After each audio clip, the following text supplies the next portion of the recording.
Oleh karena itu, dalam kesempatan ini saya membawakan 10 kata. InsyaAllah ada positif, ada juga negatif. Tapi saya mulai dengan negatifnya, khususnya sama anak kita. Karena dalam pendidikan sangat luar biasa perhatian Islam dalam pendidikan. Islam sangat memperhatikan pendidikan anak kita, sistem pendidikan anak kita, perhatian kepada anak kita. Karena ini semuanya pengaruh. Semuanya pengaruh. Ucapan kita, berlaku kita di hadapan anak kita. 10 kata yang merusakkan perasaan dan hati anak kita. Yang pertama, kita suka mencaci maki anak kita.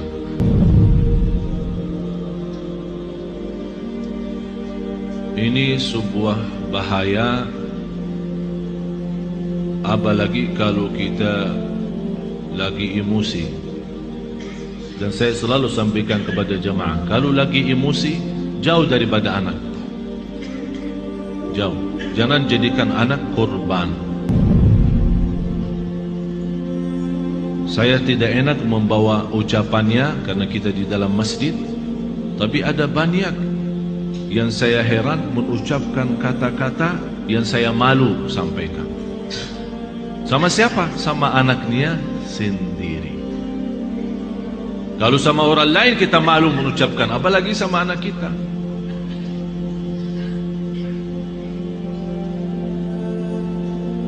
Jadi salah satu kata yang pertama dari 10 adalah caci maki. Yang kedua, kita menghina anak kita. Bagaimana menghina anak kita? Di depan kawan-kawannya. Kalau dia bersama kawan-kawannya di dalam kelas atau di sekolah, kita datang jemput atau hantar, tapi kita suka menghina anak kita di hadapan mereka.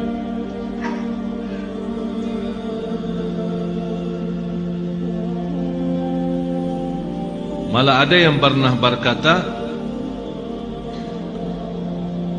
saking menghina anaknya, saya heran bagaimana bisa punya anak seperti kamu. Apalagi di depan orang, di depan kawan-kawannya. Bisa di saat itu anak kita tidak nangis, tapi sudah mati rasa. Sudah mati rasa. Akhirnya menjadi hati kecil. Susah kita bina untuk menjadi anak salih salihah karena kita sudah hancur duluan. Sudah kita hancurkan duluan. Itu yang saya selalu sampaikan. Itulah namanya durhaka orang tua kepada anak sebelum anak durhaka kepada orang tua. Atau kalau dia punya saudara banyak, jangan menghina. Kalau ada sebuah berlaku yang tidak bisa kita terima, kita bisa nasihati dengan cara yang baik, bukan di depan orang. Karena itu namanya nasihah, bukan fadihah. Nasihah adalah mengingatkan dengan cara yang baik, tapi fadihah membukakan aibnya di hadapan orang. Alasannya, niat saya menasihatin.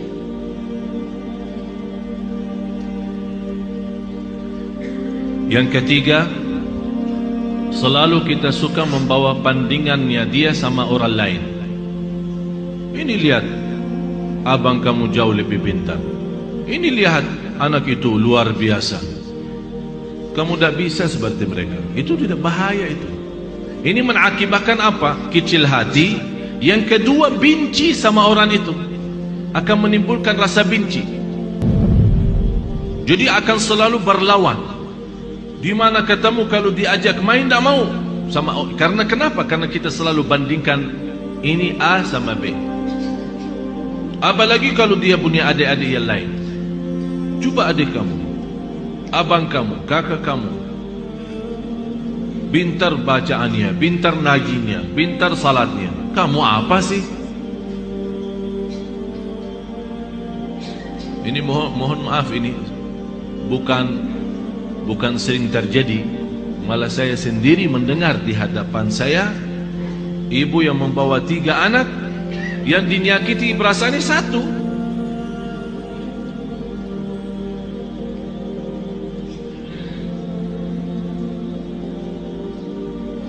Bahaya lidah itu, bahaya. Jadi jangan kita membandingkan anak sama orang lain. Mohon maaf, kita yang dewasa aja, kalau ada orang membandingkan kita sama orang lain, kita tersinggung. Apalagi anak kita. Kita ada yang dewasa yang sudah faham, mengerti, bisa mengerti maksudnya orang, bisa mengerti tujuannya orang, kita bisa tersinggung. Apalagi anak kita. Yang keempat, cinta dengan syarat. Aku cinta kamu, tapi syaratnya begini. Jadi seolah-olah kita tunjukkan kepada anak kita, kalau ibu tidak sayang begini aja, ikhlas tidak sayang, tidak cinta ikhlas. Tapi cinta kalau kamu salat. Aku cinta kalau kamu ngaji. Aku cinta kalau kamu diam. Aku cinta kalau kamu tidak nonton TV. Berarti itu namanya cinta dengan syarat-syaratnya. Kalau mau cinta ya cinta, tidak usah pakai syarat. Tidak usah pakai syarat-syaratan. Ini anak kita. Mau cinta ya cinta. Cinta yang normal, kasih sayang, yang wajar dan yang wajib bagi kita sebagai orang tua, memberikan kasih sayang dan rasa cinta kepada anak kita. Kalau kita yang tidak menunjukkan rasa cinta kepada anak kita, dia akan lama-lama melarikan diri kepada orang lain.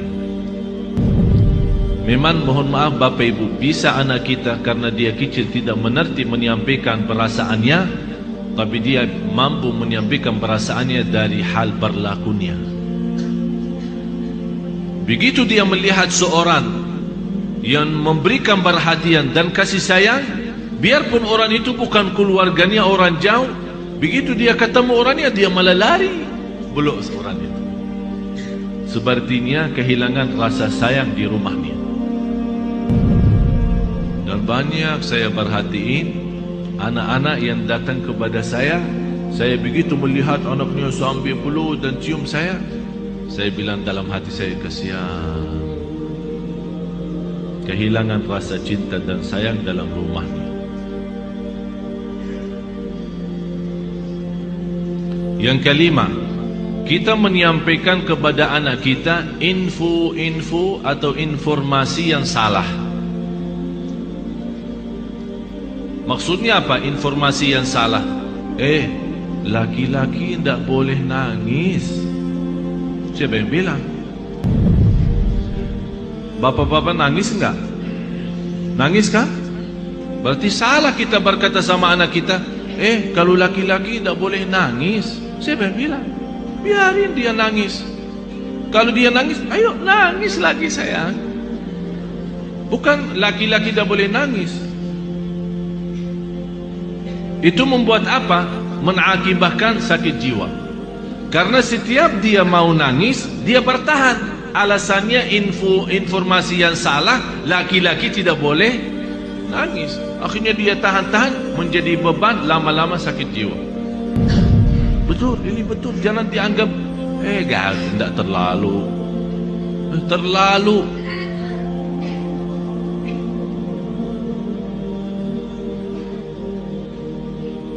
Yang keenam, ini yang lebih bahaya.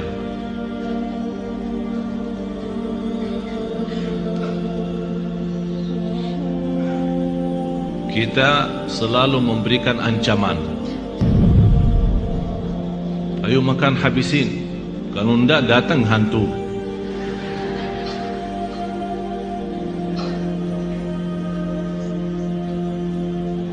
Mau tidur enggak? Kalau kamu tidak tidur, nanti datang hantu, temanin. Ini selalu kita, niat kita apa? Niat kita supaya dia cepat tidur, tapi mengakibatkan dalam perasaannya banyak hal yang tidak bagus. Padahal anak kita dari sisi psikologi jiwa dan akal, dari usia 2 tahun sampai 6 tahun dia mampu menguasai 7 bahasa. Ini bukan sembarangan. Ini ada orang keahlian psikologi akal dan jiwa membuktikan anak dari usia 2 tahun sampai 7 tahun Kalau diberikan perhatian sepenuhnya, dia mampu dari sisi psikologi, akal dan jiwa, mampu menguasai 7 bahasa. Bahasa kita, bahasa daerah, bahasa Arab, bahasa Inggris, terserah, 7 bahasa.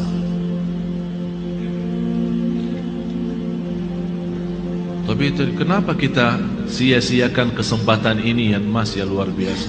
Kenapa kita siakan? Yang ketujuh, kita selalu melarang anak kita berlaku sesuatu tapi tanpa sebab. Artinya tanpa menjelaskan kenapa. Tak boleh ini. Dia minta sesuatu, tidak ada. Saya mau ke sana, tidak boleh. Saya tidak ada, diam sini.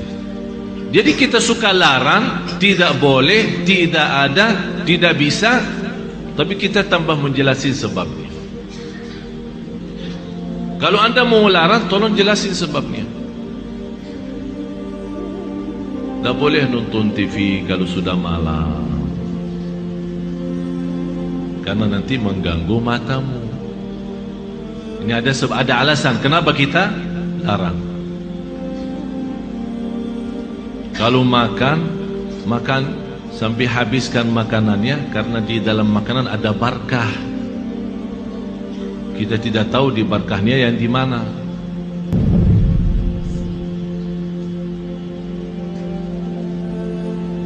Jangan nonton TV, ayo sana tidur. Ibunya megang remote, teng teng teng.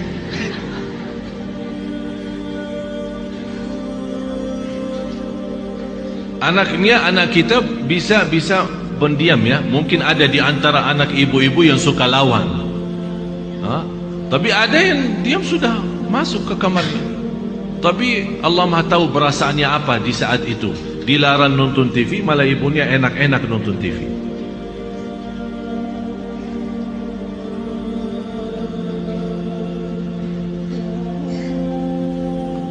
Banyak hal Bapak Ibu yang perlu kita perbaiki.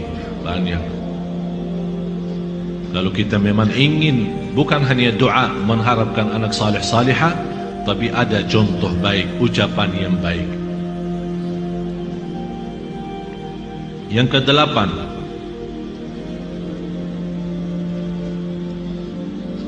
menghancurkan perasaan atau menghancurkan kepercayaan anak terhadap dirinya.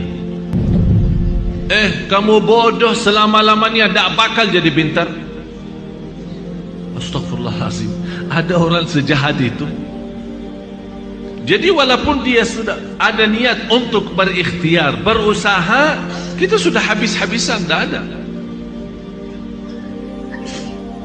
Memang kamu diciptakan oleh Allah bodoh seperti ini.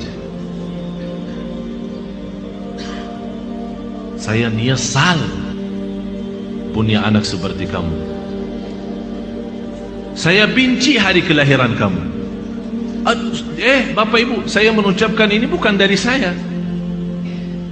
Saya punya telinga mendengar apa yang kata orang. Masa saya benci hari kelahiranku, hari kelahiran kamu? Jadi seolah-olah mengikatkan hari kelahiran anak kita hari misal Sabtu. Jadi saya benci Sabtu gara-gara kamu. Ya Allah, ini sudah betul-betul menghancurkan total anak kita. Yang kesembilan,